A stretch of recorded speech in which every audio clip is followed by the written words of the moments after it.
May crackdown din ng LTO sa mga peking driver's license. Kasunod ito ng pag-amin ng isa sa tinaguriang BGC boys na gumamit siya ng peking lisensya. Narito ang agenda report ni Paulo Barcelon.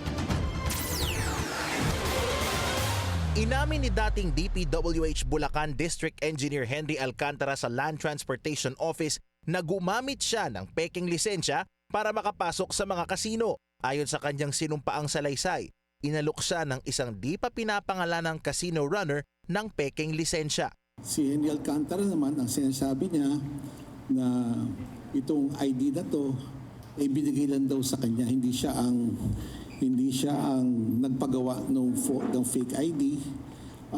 Pero inaamin naman niya na nagamit yon para makapasok sa casino. Hindi sumipot si Alcantara sa kanyang hearing sana ngayong araw at tanging abogado lamang niya ang humarap sa LTO. And we will give him all the opportunity to do so by naming the person kung sino nagbigay sa kanya. Diba? Para mapatawag rin namin yung taong yon para magbigay patunay or i-deny yung sinasabi ni Mr. Alcantara. Nauna na ring isiniwalat ni Senate President Pro Tempore Panfilo Lacson ang tinaguriang BGC boys na sina Alcantara, Bryce Hernandez, JP Mendoza, RJ Domasig at Edric San Diego na tila high roller sa mga kasino ang mga naturang personalidad sa flood control scandal. Habang umamin si Alcantara, itinanggi naman ni Hernandez, Domasig, Mendoza at San Diego na gumamit sila ng peking lisensya. Dahil raw sa mga pangyayari, plano na ng LTO na pag-aralan kung paano mas madaling mabeberipika ang pagiging lehitimo ng mga driver's license, kabilang ang posibilidad na baguhin na ang disenyo nito.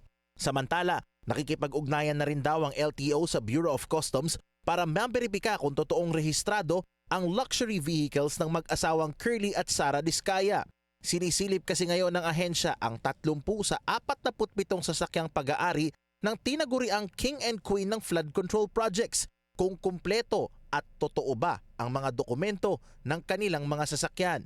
All 4 documents ay kompleto nung rinihistro ito mga sasakyan sa amin.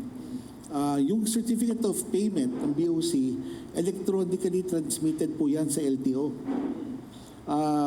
Kaya nga ang aming gawin sa utos ni Secretary Lopez, makipag-ugnayan po kami sa Bureau of Customs para magpa-show, compare notes kami, no? Sa September 17 naman nakatakda ang susunod na hearing ng BGC Boys sa LTO. Matapos nito, sisilipin na ng ahensya kung mapapatindi pa ang parusang 90-day preventive suspension sa kanilang lisensya.